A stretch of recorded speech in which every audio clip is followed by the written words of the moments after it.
AITA for having another man fix the things in my house after my husband refused. I, 26F, have been married to my husband, 28M, for 4 years. When we first got together, he was everything I thought I wanted in a partner. Smart, funny, hardworking, and incredibly handy around the house. Seriously, he could fix almost anything, and I love that about him. I grew up in a household where my dad wasn't exactly Mr. Fix-It, so having someone who could take care of that side of things felt like a dream. But as time has gone on, something has shifted. I'm not sure if it's the stress of work, life, or just falling into bad habits, but my husband has started letting things slide. It's like he's always too busy to help around the house or tackle projects. And let me be clear, I do a lot. I manage the cooking, cleaning, grocery shopping, scheduling, you name it. I'm not saying he doesn't do anything, but when it comes to maintaining our home, the division of labor is very lopsided. Now for the actual issue. Over the past year, yes, an entire year, I've been asking my husband to do a few specific things in our apartment. First, we needed to replace our ancient refrigerator. It was loud, inefficient, and barely keeping our food cold. My sister generously gifted me a beautiful Smeg refrigerator for my birthday last year, but it's been sitting in the corner, still in its packaging, because my husband never got around to swapping it out. Second, I've been wanting to set up a small dance area in our apartment. Dancing is my passion and my primary form of exercise. It's not just about staying fit, it's my therapy, my joy, my escape. I asked my husband to install a ballet bar, a pole, and a mirror so I could practice at home.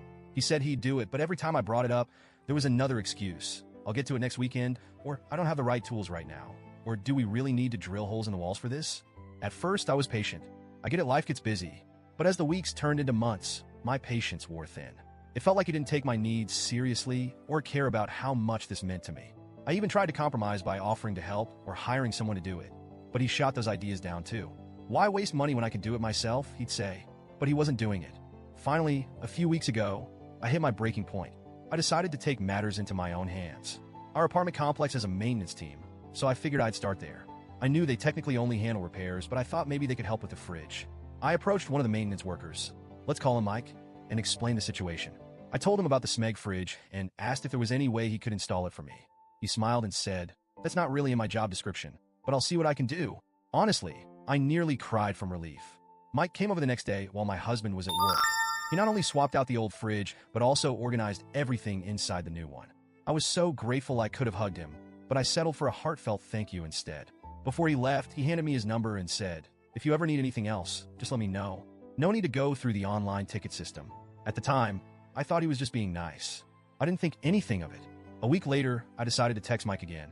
I asked if he could help with the ballet bar, pole, and mirror. I told him the truth. I'd been waiting for my husband to do it for a year, but it just wasn't happening. Mike replied almost instantly, "Sure thing. I'll be there in 5 minutes." True to his word, Mike showed up with his toolbox and got to work. He was efficient and meticulous, making sure everything was secure and level. He even cleaned up the dust and debris afterward. I tried to tip him, but he refused. "No need for that," he said with a smile. "I'm happy to help." I felt such a wave of relief and gratitude. Finally, I had the space I'd been dreaming of, and I didn't have to beg or nag anyone for it. But then my husband came home. The first thing he noticed was the fridge. "When did this happen?" he asked, his tone sharp. I explained that Mike from maintenance had replaced it for me. My husband frowned, but didn't say much, until he walked into the living room and saw the ballet bar, pole, and mirror. He absolutely lost it.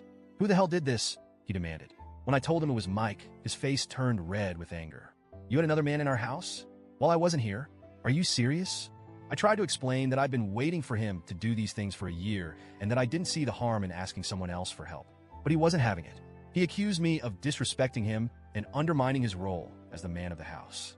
Then, out of nowhere, he said, "You just wanted attention, didn't you? You're trying to get this guy to notice you." I was stunned. I couldn't believe what I was hearing. I told him that was ridiculous and that Mike was just doing his job. But my husband wouldn't let it go. He kept accusing me of being inappropriate, saying it wasn't okay to have another man in the house while he wasn't there. He even implied that Mike had ulterior motives, which made me feel gross and uncomfortable because I hadn't seen anything from Mike to suggest that. The argument spiraled from there. My husband said I'd emasculated him by going behind his back and that I didn't respect him as a husband. I shot back that if he had just done the things I'd asked, none of this would have even been necessary. That didn't help. If anything, it made him angrier. Now he's barely speaking to me. He insists I was out of line and says I owe him an apology. I, on the other hand, feel like I was pushed into a corner. I waited an entire year, tried to be patient, and only took action when I felt like I had no other choice. From my perspective, I don't see how getting help from maintenance makes me a bad wife. But maybe I'm missing something? So Reddit, AITA?